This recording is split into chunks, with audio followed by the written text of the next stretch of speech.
रियासत खैरपुर का फैज़ महल, जिसे तालपुर ख़ानदान ने 1896 में इसकी तामीर शुरू कराई और 1906 में मुकम्मल हुई। इसमें ईंट और चूने का इस्तेमाल किया गया।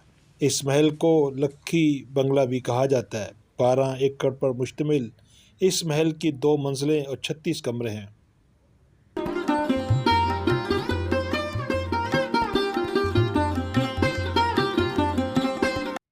महल के अंदर रियासत खैरपुर से किए गए मुआहदे की कापियाँ भी मौजूद हैं, जिन पर कैद आज़म के दस्तखत भी देखे जा सकते हैं।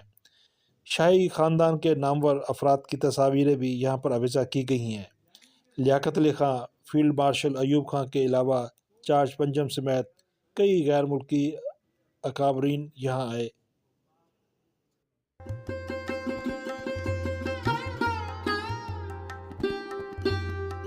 के लोगों को, बलूचिस्तान के लोगों को, सरहद के लोगों को, फिर जाके इसमें साइन हुआ, और बंगाल के लोगों को ये गारंटीज पर उसको कहते हैं ये जो है 23 मार्च का जो है पाकिस्तान रेजोल्यूशन लाहौर में जो इसको किया गया था, ये आप देखेंगे कि that resolve that it is considered view of this session of all India Muslim League that no constitutional plan, कोई आइन वुड बी वर्केबल।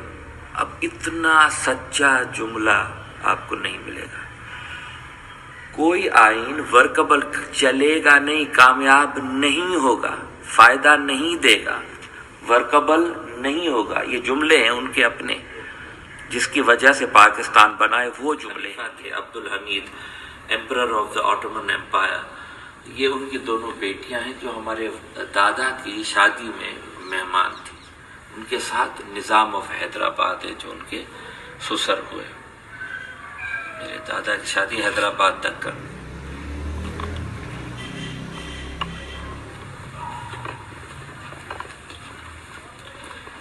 ये जब मेरे वालिद वो वापस आए थे खैरपुर से, कैम्ब्रिज से वापस यहाँ, कुछ दिनों में उनको रिसीव करना था।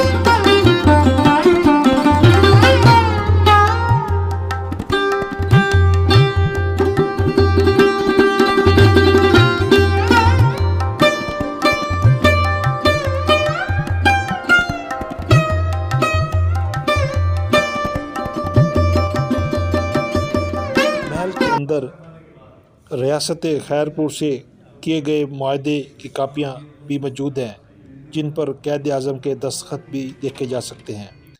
शाही ख़ानदान के नामवर अफराद की तस्वीरें भी यहाँ पर आविज़ा की गई हैं। लियाकत अली खां, फील्ड मार्शल अयूब खां के अलावा चार्ज पंजम समेत कई गैर मुल्की अकाबरीन यहाँ आए। फैज़ महल, जिसे दरबार हाल भी कहते हैं, इसके निगहबान मीर मेहदी रज़ा खान, प्रिंस ऑफ रियासत खैरपुर, का कहना था कि कैद आज़म मोहम्मद जिन्ना के साथ किए गए मुआहदे पर अमल दरामद होता तो ये रियासत बहुत ज़्यादा तरक्की करती।